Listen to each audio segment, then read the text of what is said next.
Students, देखिए आज हम फिजिकल केमिस्ट्री 12th का एक सेकंड चैप्टर स्टार्ट करने जा रहे हैं।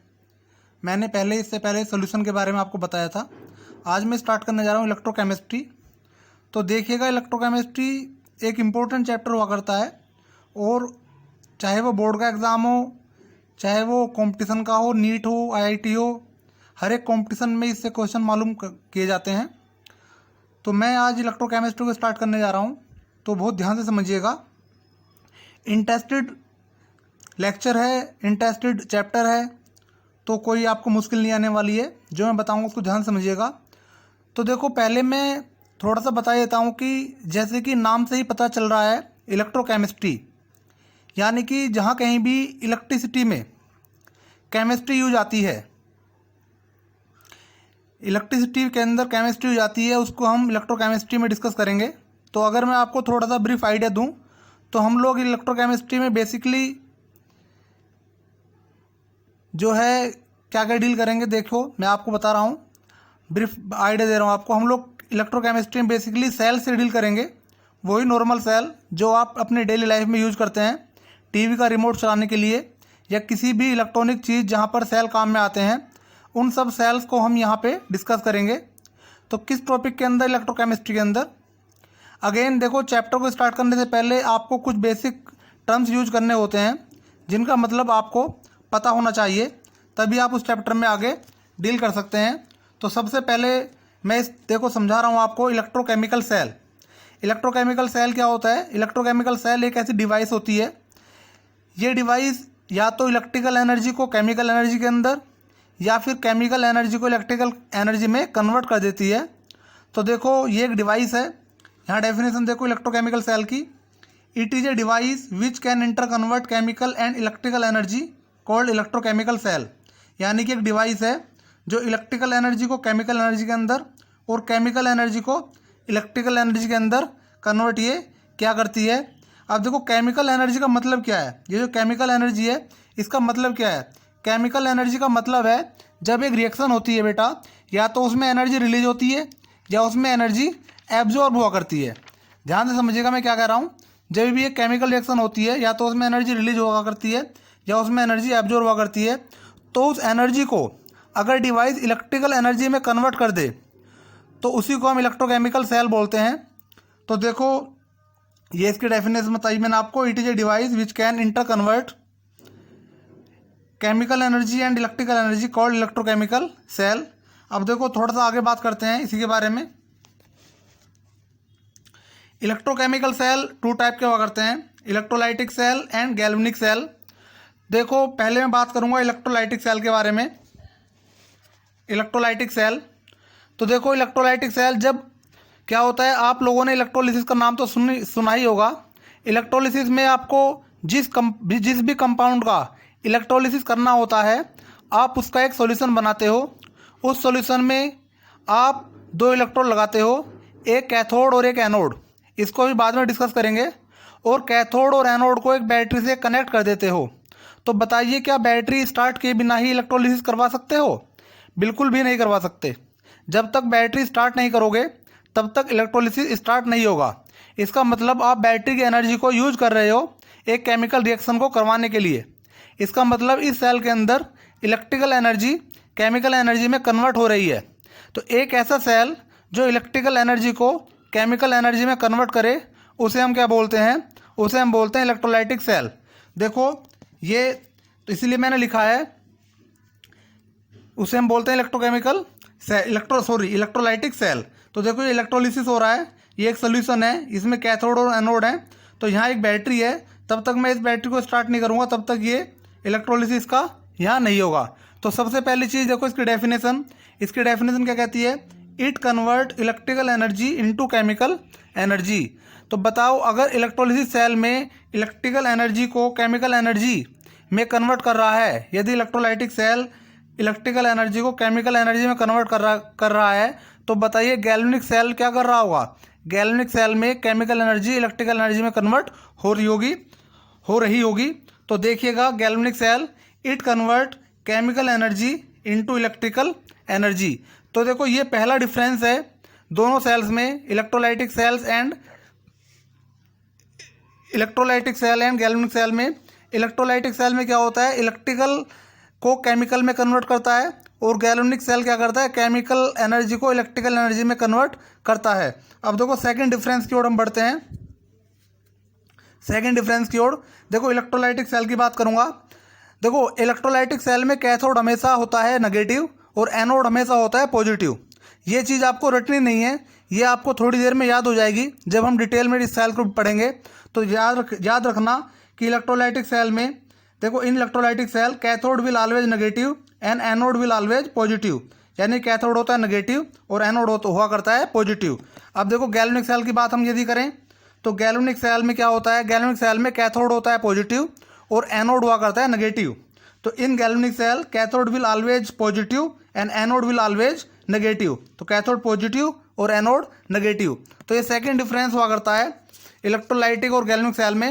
अब हम डिस्कस करते हैं थर्ड डिफरेंस को। तो देखिए आगे,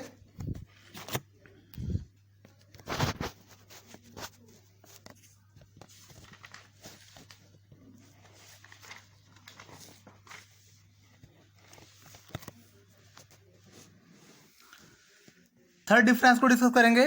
देखो यदि आप वाटर का इलेक्ट्रोलिसिस कराओगे, यदि आप वाटर का इलेक्ट्रोलिसिस करवाओगे तो वाटर H2O लिक्विड है, जब आप इलेक्ट्रोलिसिस करवाओगे तो ब्रेक होकर ये H2+12O2 बनाएगा। तो ये वाटर के इलेक्ट्रोलिसिस के प्रोडक्ट होते हैं H2+12O2। खैर देखो अभी हम प्रोडक्ट के बारे में बात नहीं कर रहे, इस पर ध्यान मत दो। आप ये बताओ, जब तक मैं बैटरी स्टार्ट नहीं करूँगा तब तक ये रिएक्शन स्टार्ट नहीं होगी। क्या वाटर अपने आप H2+12O2 में ब्रेक होगा? बिल्कुल भी नहीं होगा। जब तक बैटरी चालू नहीं करूँगा तब तक H2O का इलेक्ट्रोलिसिस नहीं होगा। ये मेरे जो H2+12O2 में ब्रेक ये नहीं होगा, यानी कि इस बैटरी को मैं तब तक स्टार्ट नहीं करूँगा तो ये H2+12O2 में ब्रेक नहीं होगा। तो ऐसी रिएक्शन जो अपने आप नहीं होती उनको हम नॉन स्पॉन्टेनियस रिएक्शन बोलते हैं।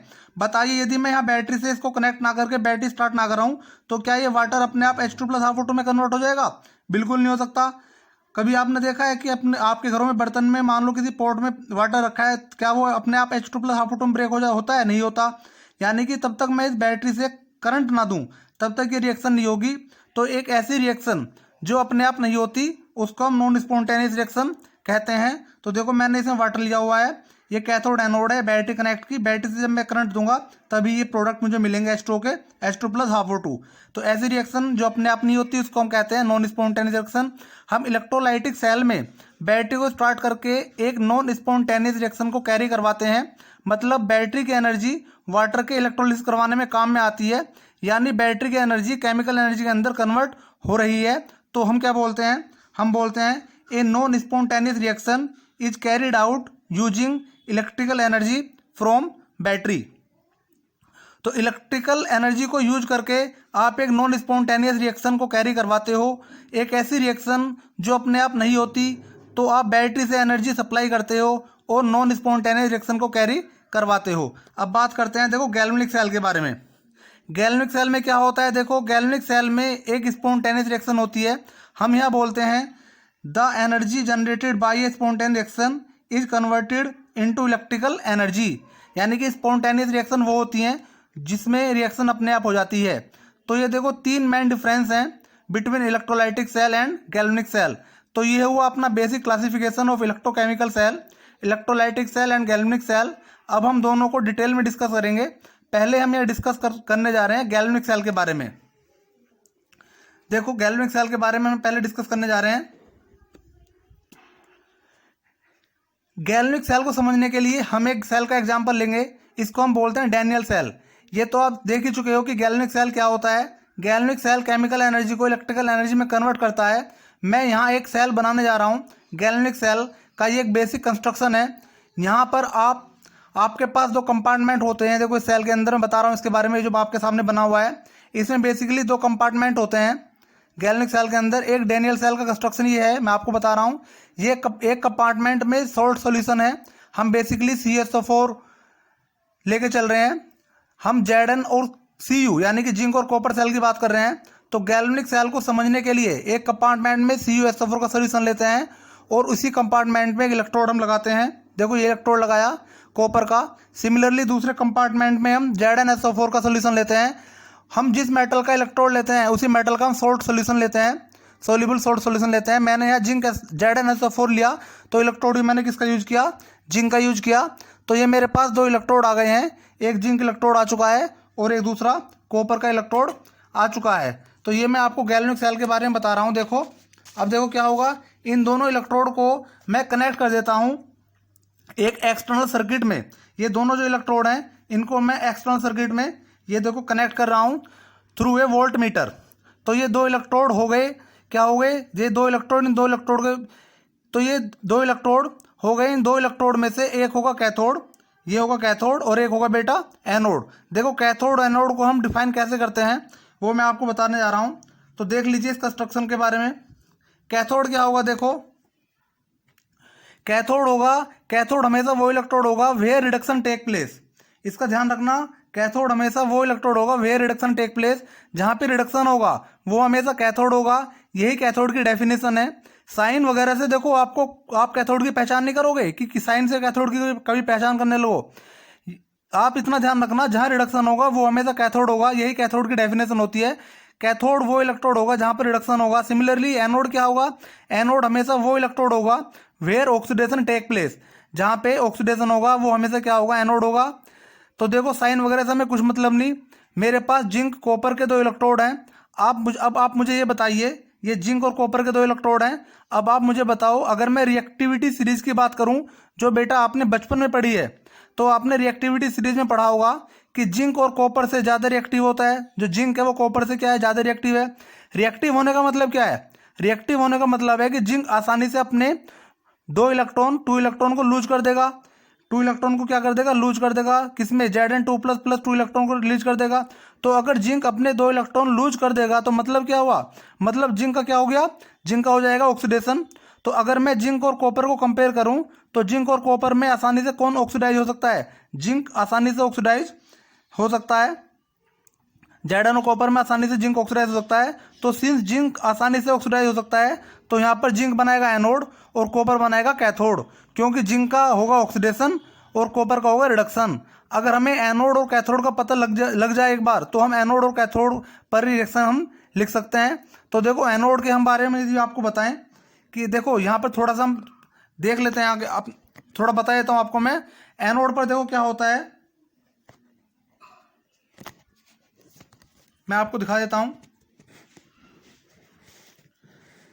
देखो मैंने वही चीज यहां लिखी है जो मैं आपको बता रहा हूं। Cathode, those electrode will always cathode where reduction take place, and anode those electrode will always anode where oxidation take place, doesn't matter of sign. Zinc is more reactive than copper, so zinc lose 2 electron easily. Zn2 plus 2 electron means zinc will oxidize, यानी कि oxidation होगा। Zinc will easily oxidize, so zinc will form anode and copper will form cathode because copper will reduce reduction। तो देखो anode और cathode की हम reaction लिख लेते हैं। एनोड पर जिंक का, देखो एनोड पर जिंक का ऑक्सीडेशन होगा, तो जिंक का इलेक्ट्रोड है, इसमें जिंक मेटल किस में कन्वर्ट होगा, इसमें जो जिंक मेटल है वो Zn2 प्लस एक्वस में कन्वर्ट हो रहा है, साथ में 2 इलेक्ट्रॉन रिलीज कर रहा है। तो ये Zn प्लस आयन तो सोल्यूशन के अंदर चले जाएंगे।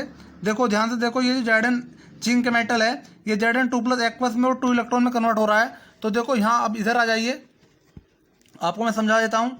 ये जो जिंक मेटल है Zn2 प्लस 2 इलेक्ट्रॉन रिलीज कर रहा है, तो Zn2 प्लस जो है ये एक्वस Zn2 प्लस, ये तो बेटा चले जाएंगे कहाँ, ये तो चले जाएंगे सॉल्यूशन के अंदर। ये तो Zn2 प्लस देखो यहाँ सॉल्यूशन के अंदर चले जाएंगे। दूसरा यहाँ पर देखो इलेक्ट्रॉन प्रोड्यूस हुए हैं, ये जो इलेक्ट्रॉन प्रोड्यूस हुए हैं, अगर इलेक्ट्रॉन प्रोड्यूस हो रहे हैं तो जिंक मेटल, जो जिंक मेटल है ये जिंक इलेक्ट्रोड, इसके अंदर जो इलेक्ट्रॉन है उस पर नेगेटिव चार्ज बढ़ेगा, मतलब इलेक्ट्रॉन बढ़ेंगे तो नेगेटिव चार्ज बढ़ेगा। इसलिए हम बोलते हैं कि गैल्वेनिक सेल में एनोड का साइन हमेशा कैसा होता है, नेगेटिव होता है। ध्यान दीजिए मैं क्या कह रहा हूँ, मैं रिपीट कर रहा हूँ कि देखो यहाँ इलेक्ट्रॉन प्रोड्यूस हुए हैं, अगर इलेक्ट्रॉन प्रोड्यूस हुए हैं तो क्या हुआ, इलेक्ट्रॉन प्रोड्यूस होने से देखो यहाँ इलेक्ट्रॉन यदि प्रोड्यूस हो रहे हैं तो जिंक मेटल के अंदर जो इलेक्ट्रॉन है उस पर नेगेटिव चार्ज बढ़ेगा। नेगेटिव चार्ज बढ़ेगा मतलब इलेक्ट्रॉन बढ़ेंगे तो नेगेटिव चार्ज बढ़ेगा, इसलिए हम बोलते हैं कि गैल्वेनिक सेल में एनोड का जो साइन है वो कैसा होता है, नेगेटिव। तो यहाँ पर साइन, तो यहाँ पर सिंस इलेक्ट्रॉन जनरेट हो रहे हैं इसलिए हम बोलते हैं कि गैल्वेनिक सेल में एनोड का साइन हमेशा नेगेटिव होता है। और देखो ये रही आपकी एनोड की रिएक्शन जो मैंने अभी दिखाई है आपको, ये रही आपकी एनोड की reaction Zn solid zinc aqueous plus 2 electron. ठीक है बेटा। तो देखो यहाँ जिंक किस में कन्वर्ट हो रहा है, एनोड पर जिंक किस में कन्वर्ट हो रहा है, Zn2+ में कन्वर्ट हो रहा है। सिमिलरली अगर मैं यहाँ पर कैथोड की रिएक्शन लिखना चाहूँ तो बताओ कैथोड की रिएक्शन क्या होगी, Cu2+ इन 2 इलेक्ट्रॉन को लेगा और Cu सॉलिड बनाएगा। यानी कि कैथोड पर Cu2+ आयन 2 इलेक्ट्रॉन को एक्सेप्ट करके Cu सॉलिड बना रहा है। तो देखो कैथोड पर क्या हो रहा है, कैथोड पर Cu2+ आयन 2 इलेक्ट्रॉन को एक्सेप्ट करके रिड्यूज हो रहे हैं। सिंस यहाँ रिडक्शन हो रहा है इसलिए कॉपर के इलेक्ट्रोड को हम कैथोड बोलते हैं। इसलिए हमने लिखा है, देखो यहाँ जो कॉपर का इलेक्ट्रोड है इसलिए हम इसको बोल रहे हैं कैथोड। तो देखो आप इसे समझना, मेरे लेक्चर को देखना, ये आपके बहुत अच्छी तरह समझ में आ जाएगा। अब देखो हम आगे बढ़ते हैं। देखो अगर आप ध्यान से देखो तो कैथोड पे क्या हो रहा है, देखो कैथोड पे इलेक्ट्रॉन जाके कंज्यूम हो रहे हैं, ये इलेक्ट्रॉन जा रहे हैं और कैथोड पे जाके क्या हो रहे हैं, कंज्यूम हो रहे हैं। तो नेगेटिव चार्ज अगर कंज्यूम हो रहा है तो बताइए कौन सा चार्ज बढ़ेगा, पॉजिटिव चार्ज बढ़ेगा। इसलिए बेटा हम कैथोड के ऊपर चार्ज कैसे लगाते हैं, पॉजिटिव चार्ज हम लगाते हैं कैथोड के ऊपर। तो ये गैल्वेनिक सेल में एनोड पे इलेक्ट्रॉन जनरेट होते हैं, इसलिए हम एनोड का साइन कैसा लगाते हैं, नेगेटिव। और कैथोड पे इलेक्ट्रॉन कंज्यूम होते हैं इसलिए कैथोड का साइन हम कैसे लगाते हैं, पॉजिटिव। तो ये बात हुई साइन कन्वेंशन की। अब देखो इलेक्ट्रॉन जिंक इलेक्ट्रोड से जनरेट हो रहे हैं और Cu इलेक्ट्रोड पे कंज्यूम हो रहे हैं। तो इलेक्ट्रॉन जिंक इलेक्ट्रोड से Cu इलेक्ट्रोड की तरफ फ्लो होना स्टार्ट करेंगे थ्रू किसके, एक्सटर्नल सर्किट के थ्रू। एक्सटर्नल सर्किट के थ्रू इलेक्ट्रॉन फ्लो होना स्टार्ट करेंगे। देखो अभी सर्किट कंप्लीट नहीं है क्योंकि दोनों कंपार्टमेंट क्या है, दोनों कंपार्टमेंट कांटेक्ट में नहीं है। इन दोनों कंपार्टमेंट को कांटेक्ट में लाने के लिए हम एक नई चीज इंट्रोड्यूस करते हैं जिसको हम बोलते हैं सॉल्ट ब्रिज, जिसको हम बोलते हैं सॉल्ट ब्रिज। तो सॉल्ट ब्रिज क्या है, salt bridge you shape tube होती है जिसमें दोनों कंपार्टमेंट को जो कनेक्ट करती है, इसी को मैं सॉल्ट ब्रिज जो है हम बोलते हैं, सॉल्ट ब्रिज हम इसको बोलते हैं। सॉल्ट ब्रिज जनरली क्या, मैंने आपको बताया आपको, एक यू शेप ट्यूब होती है, इसके अंदर इनर्ट इलेक्ट्रोलाइट फिल होता है। ये देखो इसके अंदर एक इनर्ट इलेक्ट्रोलाइट फिल होता है सॉल्ट ब्रिज के अंदर, जैसे KCl है, KNO3 है, NH4Cl है, ये सब इनर्ट इलेक्ट्रोलाइट होते हैं। जैसे सॉल्ट ब्रिज लगाया तो दोनों कंपार्टमेंट कनेक्ट हो जाते हैं, आपस में एक दूसरे कॉन्टैक्ट में आ जाते हैं और आपका सर्किट कंप्लीट हो जाता है। अब ये सेल करंट जनरेट कर सकता है, पोटेंशियल जनरेट कर सकता है। तो वोल्ट मीटर वाले पार्ट को, ये जो वोल्ट मीटर वाला पार्ट है इसको हम बोलते हैं बेटा एक्सटर्नल सर्किट, जो वोल्ट मीटर वाला पार्ट है। और जो सॉल्ट ब्रिज वाले पार्ट को हम बोलते हैं इंटरनल सर्किट। तो ये तो होगा एक्सटर्नल सर्किट, और ये जो मेरा है, ये जो मेरा अंदर वाला पार्ट है इसको मैं बोलता हूँ इंटरनल सर्किट। तो ये होगा गैल्वेनिक सेल का, देखो कंस्ट्रक्शन आपके सामने, ये गैल्वेनिक सेल का कंस्ट्रक्शन है। अब हम मिलते हैं देखो किससे, सॉल्ट ब्रिज से। ये सॉल्ट ब्रिज क्या है, अब इससे मिलते हैं। देखो salt bridge is a U shape tube which contain, देखो मैं सॉल्ट ब्रिज से मिलवाता हूँ आपको। Salt bridge is a U shape tube which contain an inert electrolyte in the form of a gel type mixture. अगर ये jail type mixture जो है, अगर ये एक जेल टाइप मिक्सचर बनाया जाता है अगर को यूज करके। इसमें एक यू शेप ट्यूब होती है जिसमें अगर और इनर्ट इलेक्ट्रोलाइट का पेस्ट हम इसमें फिल कर देते हैं, और इन दोनों साइड से हम इसको कॉटन से, यहाँ हम इसको कॉटन से क्या कर देते हैं, प्लग कर देते हैं। अब इस स्ट्रक्चर को उठा के हम कहाँ रख देते हैं, इस स्ट्रक्चर को उठा के हम इसमें, यहाँ पे हम इस कंपार्टमेंट के बीच यहाँ इसको हम रख दिया करते हैं। तो दोनों कंपार्टमेंट देखो कांटेक्ट में आ गए। अब यही आपके सॉल्ट ब्रिज काम करता है। इंपॉर्टेंट ये नहीं है कि सॉल्ट ब्रिज क्या होता है, इंपॉर्टेंट ये है बेटा कि सॉल्ट ब्रिज काम क्या करता है। सबसे पहला काम, जब तक देखो मैंने सॉल्ट ब्रिज नहीं लगाया तब तक मेरा सर्किट कंप्लीट नहीं हुआ, मतलब ये दोनों आपस में कांटेक्ट में नहीं थे। तो सबसे पहले इसका वर्क है, ये सर्किट को कंप्लीट करता है। तो देखो बढ़ते हैं आगे और बताते हैं सॉल्ट ब्रिज के बारे में कि क्या क्या काम क्या करता है। तो सॉल्ट ब्रिज क्या होता है, तब तक देखो दोनों सॉल्यूशन कांटेक्ट में आएंगे। तो दोनों सॉल्यूशन को कांटेक्ट में लाने के लिए किसका यूज किया, सॉल्ट ब्रिज हमने लगाया, जिससे सर्किट क्या हुआ, कंप्लीट हो गया। तो सॉल्ट ब्रिज का सबसे पहला काम है कि ये इनर सर्किट को कंप्लीट करता है। ये जो इनर सर्किट है इसको सॉल्ट ब्रिज क्या करता है, कंप्लीट करता है। तो हम यहाँ पे एक एक करके फंक्शन ऑफ सॉल्ट ब्रिज को डिस्कस करते हैं। ये बहुत इंपॉर्टेंट है, डायरेक्ट क्वेश्चन पूछे जाते हैं फंक्शन ऑफ सॉल्ट ब्रिज पे, इसलिए बिल्कुल ध्यान से देखो। फंक्शन ऑफ सॉल्ट ब्रिज, देखो इधर आ जाइए। Function of salt bridge, it complete the inner circuit of the cell and it maintain electrical neutrality of both compartment by providing oppositely charge ion. यानी कि देखो जैसे Zn2+ में कन्वर्ट होने के बाद 2 इलेक्ट्रॉन लूज कर रहा है, तो मान लो रिएक्शन स्पीड अप हो गई।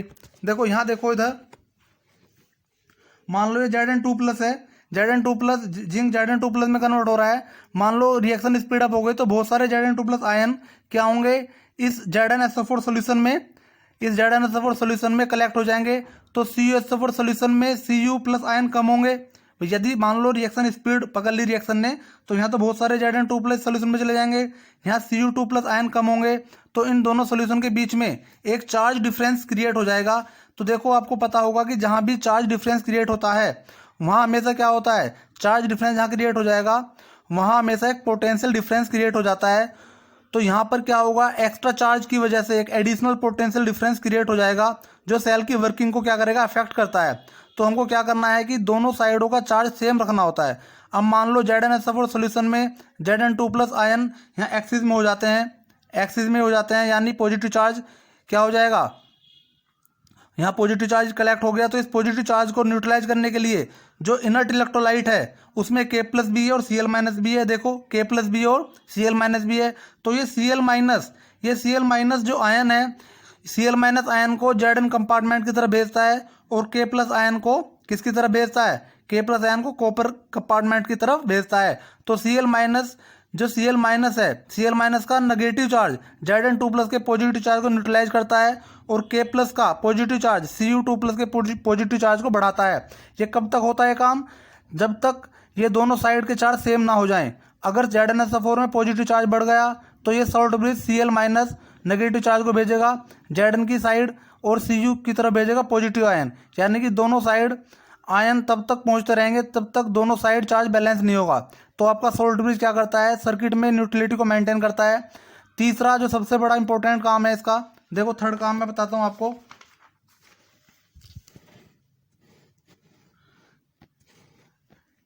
It prevent the two electrolytic solution from mixing, यानी कि ये दोनों इलेक्ट्रोलाइटिक सॉल्यूशन को मिक्स होने से रोकता है।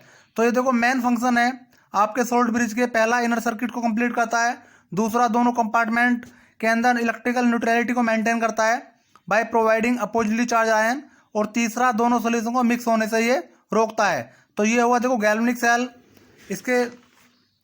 ये हुआ मेरा गैल्वेनिक सेल, इसके कंपार्ट्स कैथोड एनोड सॉल्ट ब्रिज। अब एक और नया टर्म मुझे मिला यहाँ दिखाई दे रहा है कि इनर्ट इलेक्ट्रोलाइट। देखो ये इनर्ट इलेक्ट्रोलाइट क्या होता है उसको हम डिस्कस करते हैं। देखो जैसे कि नाम से पता चल रहा है इनर्ट इलेक्ट्रोलाइट, जैसे नाम से पता चल रहा है इनर्ट इलेक्ट्रोलाइट यानी ये नॉन रिएक्टिव होगा। नॉन रिएक्टिव का मतलब क्या है कि सबसे पहले चीज कि ये सेल रिएक्शन में पार्टिसिपेट नहीं करेगा। तो हमें लिख लेते हैं, देखो does not participate in the cell reaction. अगर कोई इलेक्ट्रोलाइट सेल रिएक्शन में पार्टिसिपेट कर रहा है, देखो ध्यान दीजिए मैं क्या आपको बता रहा हूं, अगर कोई भी इलेक्ट्रोलाइट सेल रिएक्शन में पार्टिसिपेट कर रहा है तो हम उसको एज इनर्ट इलेक्ट्रोलाइट यूज नहीं कर सकते। तो नाम से पता चल रहा है इनर्ट यानी रिएक्ट नहीं करेगा। दूसरी इंपॉर्टेंट प्रॉपर्टी जो इनर्ट इलेक्ट्रोलाइट की होती है जो आपको याद रखनी होगी, for an electrolyte to be used in salt bridge the speed of its cation and anion should be same. देखो ये सबसे इंपॉर्टेंट पार्ट है एक इनर्ट इलेक्ट्रोलाइट के लिए। एक इनर्ट इलेक्ट्रोलाइट के कैटायन और एनायन की स्पीड में डिफरेंस नहीं होना चाहिए, दोनों की स्पीड ऑलमोस्ट क्या होनी चाहिए, सेम। तो अगर दोनों की स्पीड सेम होगी तभी आपका इलेक्ट्रोलाइट इनर्ट इलेक्ट्रोलाइट की तरह काम करेगा और सॉल्ट ब्रिज के अंदर अपने फंक्शन को कंप्लीट करेगा। कैसे, देखो मैं आपको बता रहा हूं, मैंने आपसे क्या बोला, देखो ZnSO4 सॉल्यूशन में पॉजिटिव चार्ज बढ़ जाएगा, मान लो एक्सिस में Zn2+ आयन की वजह से, और यहाँ CSO4 में क्या होगा, यहाँ CSO4 में नेगेटिव चार्ज बढ़ गया तो क्या होगा, सॉल्ट ब्रिज के बिल्कुल बीच से चलेगा, यहाँ K+, यहाँ से इधर तो चलेगा K+ और इधर से चलेगा Cl-। तो Cl- चलेगा Zn2+ की तरफ और K+ चलेगा किसकी तरफ, K+ चलेगा Cu की तरफ। अब मान लो K+ की स्पीड ज़्यादा है, इसकी स्पीड ज़्यादा है और Cl- की स्पीड क्या है, कम। तो जितनी देर में Cl- Zn तक पहुंचेगा उतनी देर में K+ Cu तक पहुंच चुका होगा। तो Cu तक पहुंच चुका होगा तो ये पॉजिटिव चार्ज को तो बहुत ज़्यादा बढ़ा देगा और Cl- पॉजिटिव चार्ज को बहुत कम कर पाएगा, क्योंकि Cl- जो है, Cl- का तो नंबर बहुत ही कम है Zn तक पहुंचने का। तो अगर Cl- को पहुंचने में ज़्यादा टाइम लग रहा है तो फिर से न्यूट्रलिटी को मेंटेन नहीं कर पाएंगे, Cu की तरफ पॉजिटिव चार्ज ज़्यादा बढ़ जाएगा, इधर पॉजिटिव चार्ज ज़्यादा बढ़ जाएगा, Zn की तरफ पॉजिटिव चार्ज कम हो जाएगा, फिर से चार्ज डिफरेंशियल क्रिएट हो जाएगा। तो इलेक्ट्रिकल न्यूट्रलिटी को मेंटेन करने के लिए जितनी देर में Cl- Zn तक पहुंचेगा उतनी देर में K+ को Cu तक पहुंचना होगा। यानी एक देखो, इनर्ट इलेक्ट्रोलाइट क्या होता है, इनर्ट इलेक्ट्रोलाइट के दोनों आयनों की स्पीड सेम होनी चाहिए। जितनी देर में Cl- यहाँ से यहाँ पहुंचे उतनी देर में K+ भी यहाँ से यहाँ पहुंचना चाहिए। तो ये बहुत इंपॉर्टेंट प्रॉपर्टी है। देखो, डायरेक्ट क्वेश्चन यहाँ से पूछ सकता है कि बताओ इनर्ट इलेक्ट्रोलाइट की प्रॉपर्टी क्या होती है। क्यों हम इलेक्ट्रोलाइट को इनर्ट बोलते हैं? तो किसी भी इलेक्ट्रोलाइट को अगर इनर्ट बोलना है तो इसका मतलब यह है कि इन दोनों आयनों की स्पीड क्या होनी चाहिए, दोनों आयनों की स्पीड सेम होनी चाहिए, ताकि वो अपना काम कर सकें, सॉल्यूशन के अंदर इलेक्ट्रिकल न्यूट्रलिटी को मेंटेन कर सकें। तो अगर देखो कुछ एग्जांपल्स मैं आपको बताऊं, जैसे कि देखो KCl है, NH4NO3 है, NH4Cl है, KNO3 है, ये सब एज इनर्ट इलेक्ट्रोलाइट की तरह काम करते हैं। तो देखो, इलेक्ट्रोलाइट की शक्ल देखकर, उसका फेस देखकर आप नहीं बता सकते कि ये आयन की स्पीड सेम होगी या नहीं, इसलिए आपको ये डायरेक्ट याद रखने होंगे। जैसे KCl, NH4NO3, NH4Cl, KNO3, ये सब क्या है, इनर्ट इलेक्ट्रोलाइट्स होते हैं। तो आओ अब हम देखते हैं गैल्वेनिक सेल को कैसे हम रिप्रेजेंट करते हैं। हर सेल को देखो रिप्रेजेंट करने का एक अलग मेथड होता है, एक अलग तरीका होता है। तो हम यहाँ आपको बताने जा रहे हैं कि रिप्रेजेंटेशन ऑफ गैल्वेनिक सेल, कि गैल्वेनिक सेल को हम कैसे रिप्रेजेंट क्या करते हैं। अब यहाँ से बेटा मैं अपने नेक्स्ट लेक्चर में स्टार्ट करूँगा कि रिप्रेजेंटेशन ऑफ गैल्वेनिक सेल। तब तक आप जो मैंने पढ़ाया है उसको आप ध्यान से सुने, जो मैंने एक एक बात बताई है उसको बहुत ध्यान से सुने और तब तक रिवीजन करें। अब मिलते हैं देखो बेटा नेक्स्ट लेक्चर में, मैं आपको बताऊँगा रिप्रेजेंटेशन ऑफ गैल्वेनिक सेल। तब तक के लिए आप मेहनत करें और रिवीजन करें। Thank you.